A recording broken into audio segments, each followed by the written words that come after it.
Hello everyone, Angel here, and we're continuing our Let's Play of TFTC Reimagined, and this is Battle 2 Mission 4.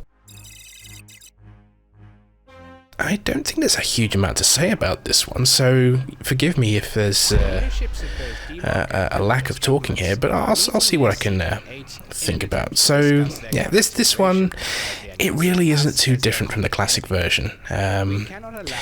You're basically going to capture the Ripoblus and Dimoks leaders, and I use that in air quote terms because it turns out they're just using their children. If successful, we can finally help bring peace on our terms.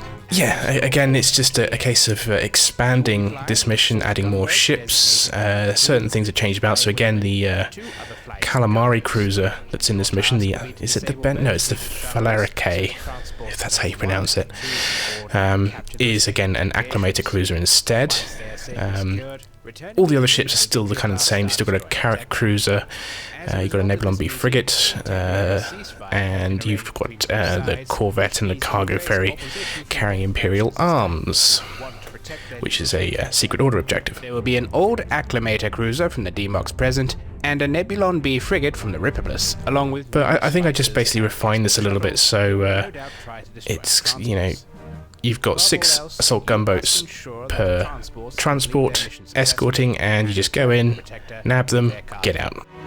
Keep an eye out for any cargo carried. This mission did have some early problems. In version 1, it was seriously bugged because I think it was the assault gunboats were destroying the shuttles after they were disabled, which caused instant mission failure, so it wasn't possible to complete the mission. So we had to quickly put out a quick fix to solve that problem. Intel has discovered the time and place for a high-level... And then in version 1.1, it was still a pretty difficult mission because of the sheer number of V-Wings, or was it Z95s at the time? Originally in version 1 it was Z95s, and then in 1.1 we added the V-Wing and switched them from Z95s to V-Wings. Transport. But there were basically too many of these things flying about, and it made the mission, again, way harder than it needed to be. And this basically turned out to be a slight mistake on my part. I had meant that the acclimator cruiser would come in a bit later and then launch its V-Wings, but instead it was just launched them all straight away, so it just meant that the player and your friendlies got overwhelmed. And get out. Do not attempt to engage more than you can handle. But 1.2, it's finally in a much more playable state. Everything works as it should. And so you have a fairly nice, quick, relatively easy mission, and it's still cool just to see all your gunboats ahead flying in formation with you.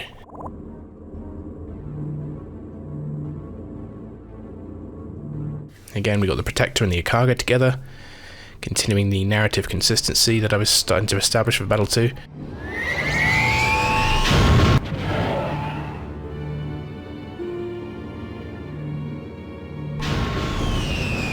Speaking of which, during the briefing session, I discussed how go into more detail basically of how the Ripoblus and the Dimoks are trying to put aside their hostilities to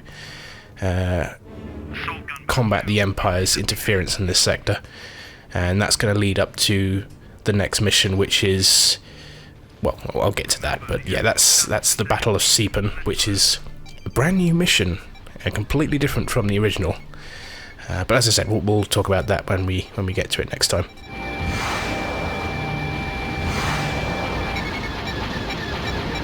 I suppose I should say that escort shuttles aren't nearly as lethal in this compared to the original TIE Fighter. The rear-firing lasers only fire occasionally, as opposed to a lot more often as they were in the original. They were a lot more lethal in the original version. This time they're not so lethal. They're fairly easy to deal with, but if you're in an unshielded craft, they can still be obviously quite dangerous.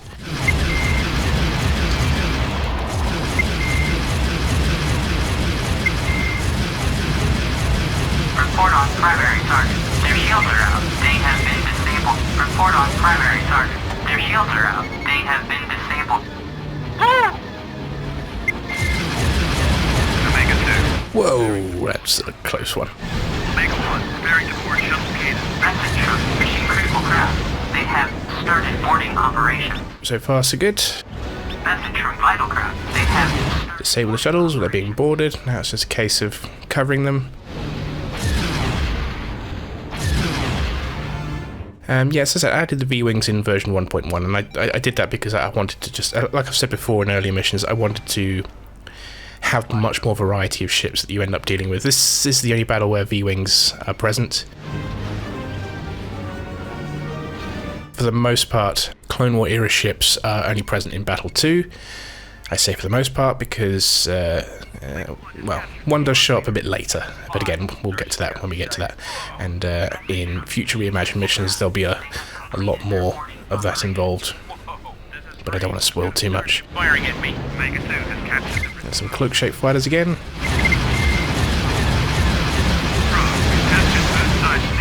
Let's go. got him. So okay, we've captured them, and at this point in the mission, it's just a case of, at least in the classic, it's a case of waiting for the transports to enter hyperspace. Job done. However, we still must inspect the cargo ships and the corvettes. So I suppose this is as good a time as any to actually talk about the Secret Order objectives. You can see in the bottom right we marked them as SO in brackets, so you know they're Secret Order objectives. But yeah, in the original, they were secret, obviously secret, and bonus objectives. You didn't have to do them, but it did affect how quickly you ranked up to the Secret Order, and it also affected the dialogue at the end of the mission. X-Wing Alliance does not have this ability. The dialogue at the briefing and the debriefing is strictly linear. There is no deviation whatsoever. It doesn't take into account any of your actions in the mission regardless of what you did. This means, unfortunately, there's no opportunity for narrative branching at all. What limited branching TIE Fighter did have, for some reason they didn't add it into X-Wing Alliance.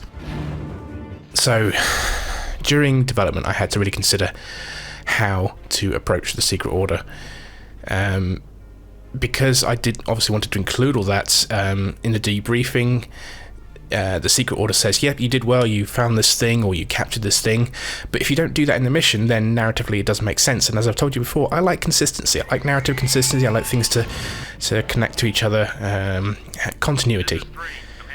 So I made the decision to make Secret Order objectives a primary objective. You have to complete them. In the classic campaign, this obviously does shift how things play out. That's unavoidable. It's probably the most dramatic change in the classic campaign in terms of how the mission is supposed to play out. It does make some missions perhaps a bit harder than they should be, or sometimes a bit easier than they should be. It varies. But unless there is some way to add in variable dialogue or to be able to talk to the Secret Order or something like that, this seemed the best way to approach it in terms of making sure that the narrative makes sense, you had the opportunity to complete the orders, and also to be able to actually rank up in the Secret Order, which is tied to your bonus score, as I've talked about before. Treaty. This treaty calls for an immediate suspension of hostilities between... So yeah, that's the gist of why the Secret Order is treated the way it is as primary objectives.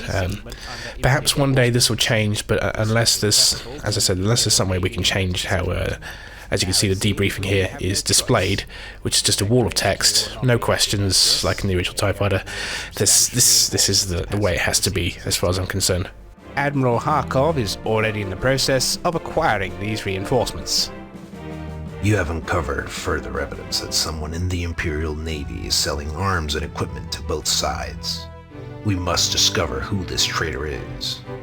Who could be that traitor? I'm sure we weren't told who this traitor was in the Battle 1 cutscene.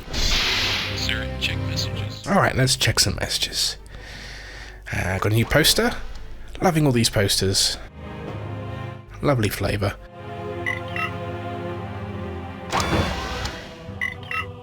Who's this? Pargo. I think it's been a long while since I've actually read the Stelly Chronicles, but I think Pargo was in that as a character, as basically Marek Stelly's mate, best friend. I could be wrong, but I'm pretty sure that's where this guy is from. And yeah, so this is a really nice tie-in to that novella and the sort of lore that TIE Fighter gave in its manual.